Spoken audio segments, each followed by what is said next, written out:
Hello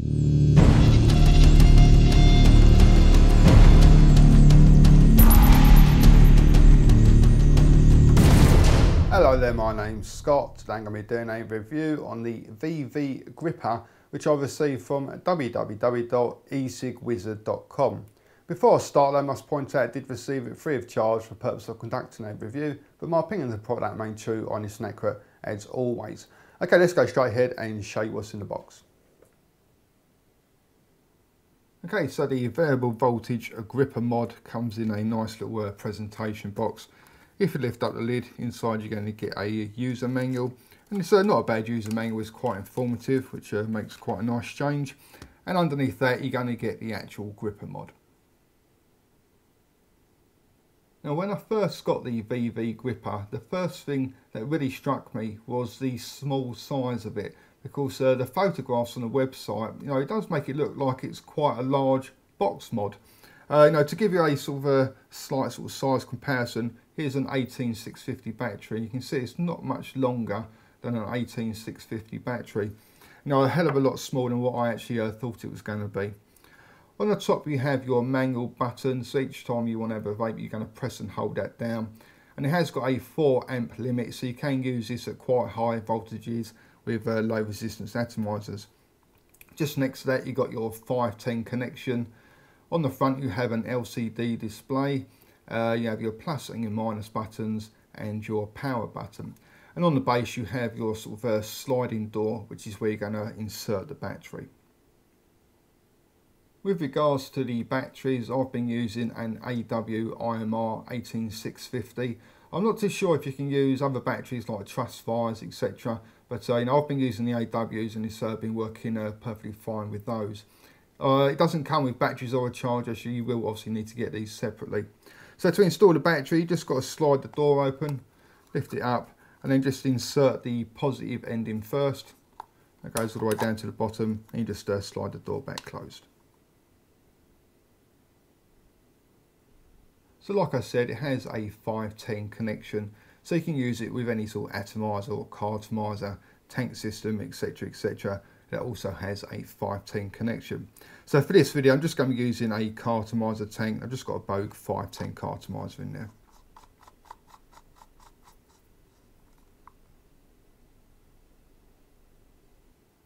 So once you've installed the battery, to turn the gripper on, you've just got to tap the power button 5 times very quickly.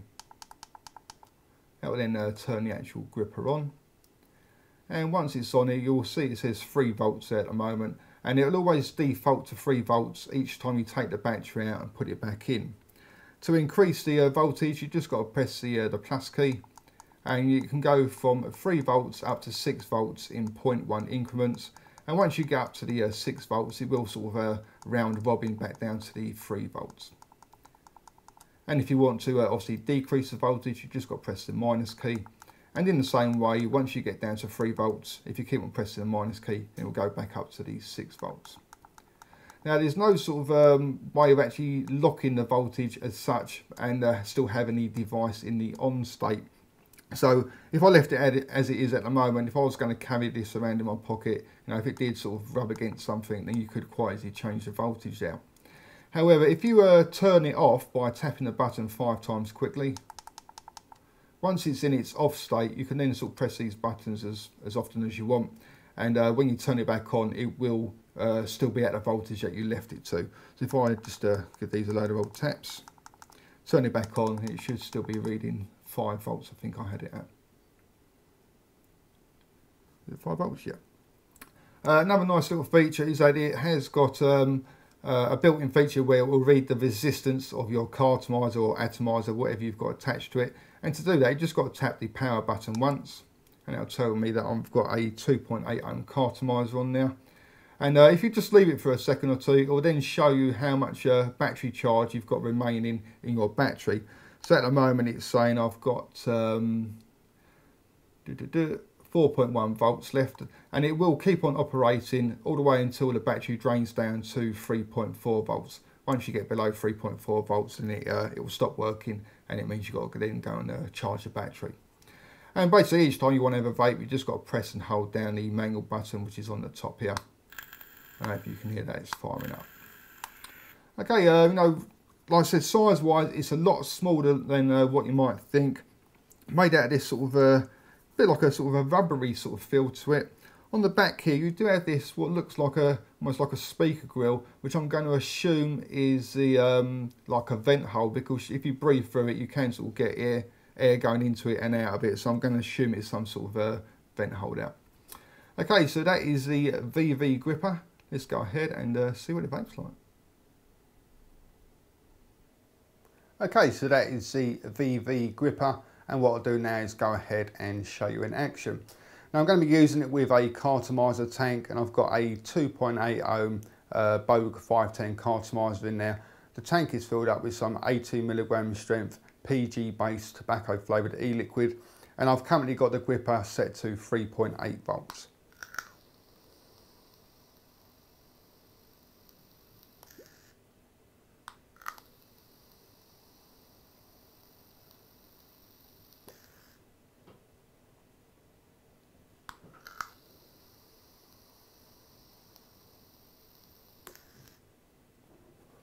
And as you can see, like, even at a relatively low voltage setting of 3.8 volts, and considering I've got like a 2.8 ohm cartomizer in there, still getting a really nice amount of vapour.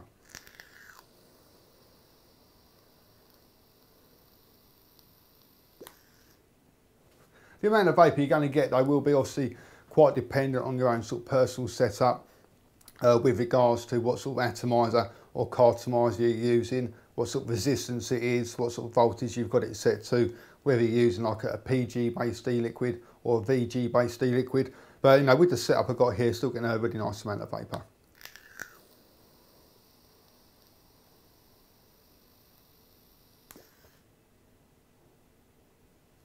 I'm sure there's going to be some people watching who have never heard of like a, you know, variable voltage being used in a electronic cigarette. So to sort of try and explain it very briefly, the higher the voltage, the hotter the atomizer or the cartomizer gets, and like the more vapour you're going to get. And the voltage settings will also play quite a big part in with regards to the throat hit, the heat of the vapour, and the flavour as well. So what I'll do is I'll give you a very quick sort of demo. I'm just going to knock this down to the lowest setting of 3 volts. I'll give you a toke on it so you can sort of see the vapour production. And then I'll knock it up to the highest setting of 6 volts and then take another drag, so then hopefully you can see the difference in vapour. Okay, so this is currently set at 3 volts.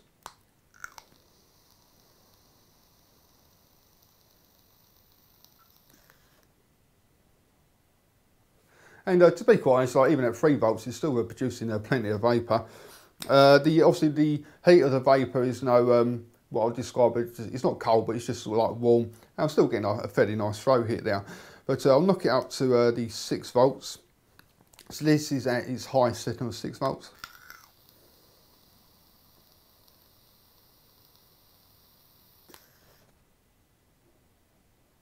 And as you can hopefully see, you know, you are getting a like a larger volume of vapour coming out.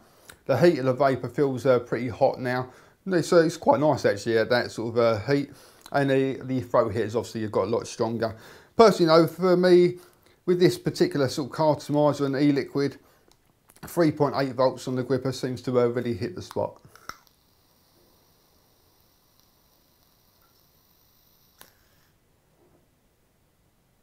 At 3.8 volts, I'm getting a nice sort of combination of vapour production, getting a nice amount of flavour out of it, getting a nice sort of warmth from the vapour, and getting a nice sort of strong throat hit. And really, that is the like the beauty of using a device that is variable voltage. Just means you can really sort of play around with the different settings and sort of find your own personal sweet spot.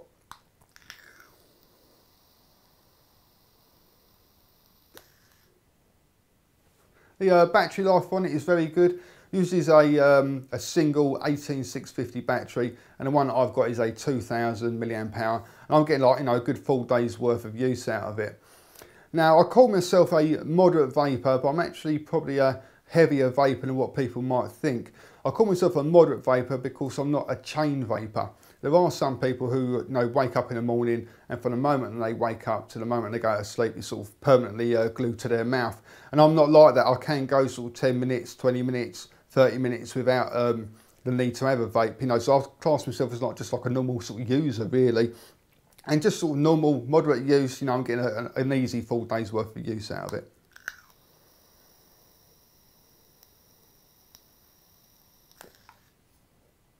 The switch on it, or the button, it's a nice big sort of comfy button to use. You know, I've never had any sort of misfires, it's never stuck, never had any problems at all with it really. Slight negative for me though is it's pretty loud, you know, it is quite a loud audible click there. And I know some people do actually prefer to have a loud sort of clicky button. Me personally though, I do prefer it to have a little bit, well, I prefer to have a little bit more of a quiet button, you know, no sound at all basically. But you know, like I said, the actual performance of the switch or the button, you know, is no problems whatsoever, but it is, you know, it's quite loud.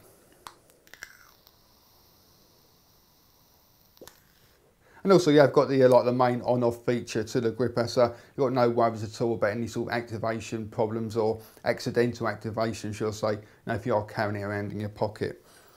Not a really a great deal else I can tell you about it.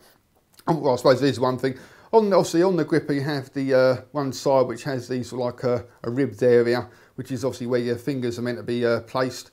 Me personally, I do find it quite difficult to hold it like that because I've got pretty large hands, and when I'm holding it that way, trying to get my thumb over, you know, it feels quite uncomfortable. So, you know, I have to hold it with the flat edge against my hands and then sort of extend my finger over the top. But it is actually really comfortable to use like that. But if you have got sort of nice small hands, then obviously, you know, you will be able to hold it the way it's obviously intended to be. Get on to the scores then. For the looks, well, it's not going to win a beauty contest, that's for certain, but you know, there is a certain sort of cuteness factor to it because it is a lot smaller than what you might actually think. When I open up the box, I was expecting it to be, you know, a lot larger because the photographs definitely do make it seem like it's quite a large sort of box basically, but it's a lot smaller in real life. So with the sort of cuteness factor, you know, built into it, I suppose, you know, I'll give it a 7 out of 10. For the vapor production and throw hit, I'm going to give it my average scores of 8 out of 10, simply because it will be quite dependent on your own sort of personal setup with regards to what sort of atomizer or cartomizer you use, what sort of resistance they are, what sort of voltage you got it set to, etc, etc. So I'll give the vapor and throw hit average scores of 8 out of 10. Battery life, I'll give it a 9 out of 10. Like I said, I'm getting a good full day's worth of use. If it was going into the next day, I'd give it a 10 out of 10, but you know, I'm getting just basically like bang on a full day's worth of use out of it. And for the switch works perfectly, not had any problems at all. It's a nice big switch, it's comfortable to use. And you have got that main on-off feature as well, so you've got no worries about accidental activation. But you know, for me personally, it's just a little bit too loud, so I'll knock a couple of points off. Nevertheless, I'll still give it an 8 out of 10. If you fancy trying one of these out for yourself, go along to www.ecigwizard.com, type in this code at checkout, and that will give you a 12.5% discount every time you purchase from them. Thank you very much for watching, and also come along and visit my website at www.ecigreviews.com. That's e-cig-reviews.com. Cheers guys, happy vaping, see you later.